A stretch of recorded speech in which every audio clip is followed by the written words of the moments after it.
C'est parti pour ce livre qui est de toute beauté. Regardez-moi ce jaspage et couverture cartonnée. Et puis ça brille. Et seulement pour 22 €. Et j'étais contente parce que des livres comme ça vaut 30 € en général. Et après, il fait que 300 pages. C'est peut-être pour ça. Bref. Le Cri Soleil, on est dans un univers où tout est froid. Mais un froid vraiment très très froid et on ne peut pas survivre.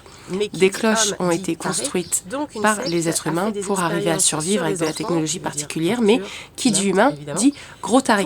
Donc évidemment, il y a une secte qui s'est mise à faire des expériences sur les enfants pour créer des Cris Soleil. Qui dit expérience dit torture, dit forcément beaucoup de morts. Et de toute façon, même quand ça fonctionne, tous les enfants ne réussissent pas et tous ne survivent pas, même s'ils parviennent à devenir des Cris Soleil. Nous rencontrons notre premier personnage phare, Pharaon, qui est un Cri Soleil qui a survécu, qui est extrêmement puissant et qui a monté sa société. Nous allons rencontrer Nour qui est postier, qui passe de cloche en cloche et qui va retrouver une de ses anciennes amies qui était partie à l'aventure avec sa fille. Sa fille est tombée sur la secte et ils ont transformé sa fille en Cri Soleil. Elle va mourir parce que les enfants sont radioactifs, très dangereux, le temps de maîtriser leur pouvoir.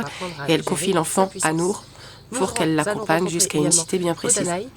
Troisième personnage, Odenai, qui vit sous une cloche avec une dizaine de personnes âgées. Et ils s'aiment tous, vraiment, ils sont hyper heureux. Il y a de la verdure, il y a des orangers, il y a des animaux, des oiseaux, bref, beaucoup de bonheur là où ils sont.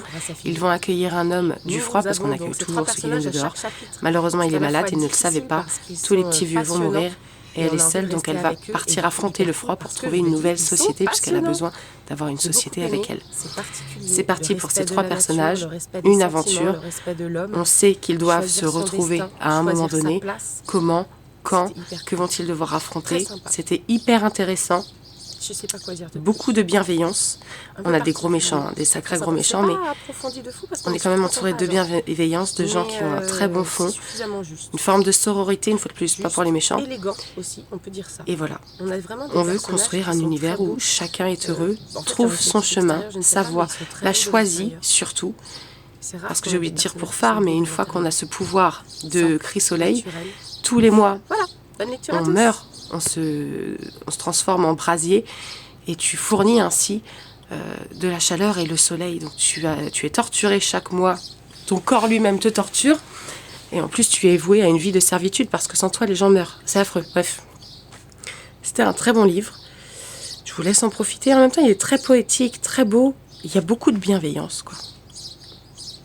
Malgré ce froid, il y a beaucoup de chaleur entre les êtres humains. Je vous laisse découvrir et bonne lecture à tous.